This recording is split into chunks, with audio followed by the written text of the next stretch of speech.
the what they're doing in New York State and New York City and all over New York, and put you in camps. You might want to check that out about the law that was just passed. I've been trying to follow it.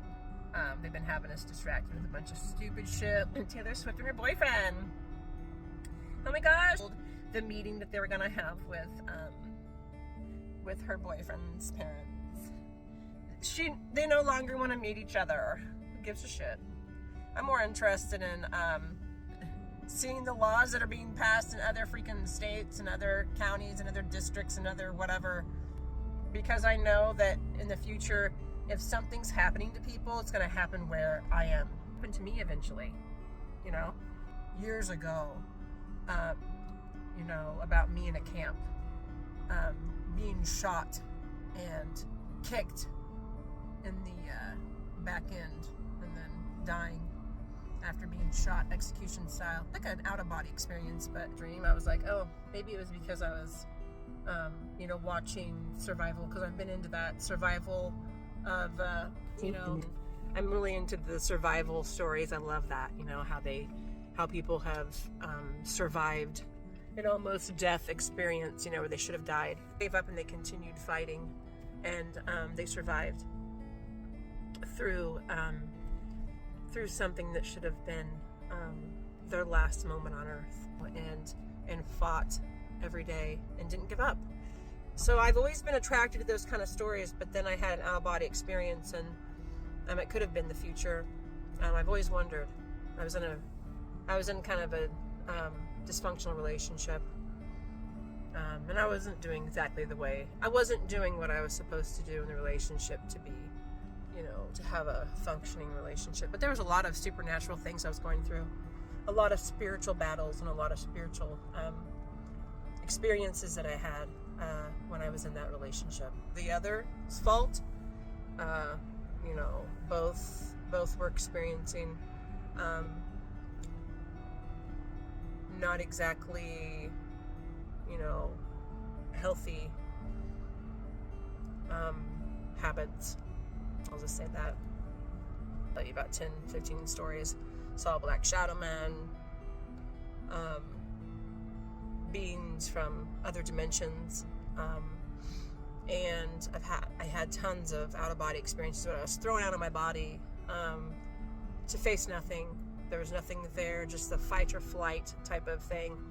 I was buried alive, like a brick type of the glass. It was a glass lid on top, and I saw the dirt hitting the glass. It would spread, with every throw. The dirt would land on the glass lid, and I felt brick all around me, like different kinds of brick. I was feeling it, trying to figure out how to get out of it, and I did. Very weird, but I found my way out, and I was in my bedroom again.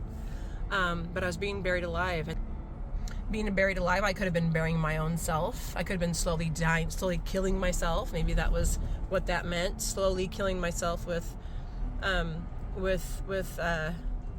not loving myself. Not loving myself the way that I do now. It's completely different. I'm a completely different person. Thankfully, to appreciate who I was and love myself, I had to be single. No man in my life, no significant other, because I think it was just a distraction to where I wasn't concerned with who I was or what I needed in life. Then I got stressed and didn't want to be in the relationship anymore. So anyway, what I'm trying to say is I had an experience to where I was on the ground with a bunch of deceased people, and I lifted my head up and I saw two military people in a like a golf cart type of, like the military four-wheeler type of wide thing that they were both in. I don't know how to explain it or what it's called, but they were riding in that, and I looked at one of them right in the eyes.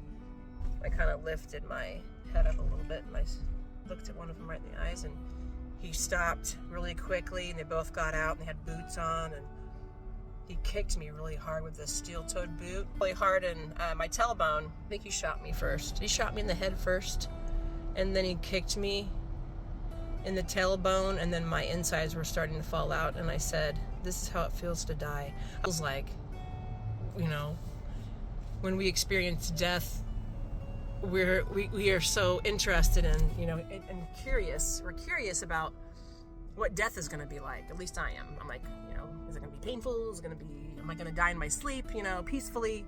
Kind of seems like it's real, because of, I was concerned with, oh, this is how it feels to die, because I knew that I was dying, and I just felt this hate from these military guys. Like, I hate you and you must die.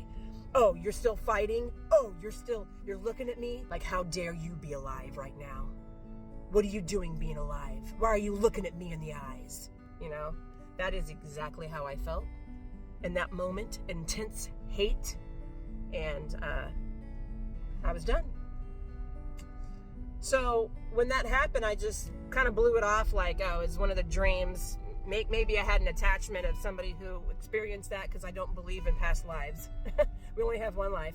But I do believe in attachments that do attach themselves to you, who have lived before, like residuals of energy, residuals of traumatic experience and stuff like that, thinking that maybe this is, that was the future for me, you know. That was my future. I think that my future might be that, and I'm okay with that. Especially if it's for not complying, because I'll be damned if I do certain things. There's not going to be, I'm not going to eat fake food. I'm not going to get a vaccine. There's just certain things I won't do. I'm not going to bow down to anyone. I'm not worshiping a human. I'm not going to, I'm not doing that. It's just the way I am. So maybe that is my personality. Maybe that is my future. I'm okay with that. Are you okay with that? Are you okay to die for what you believe in, or who you believe in, or what you believe in? Choose what's right for you, okay? Do that for yourself.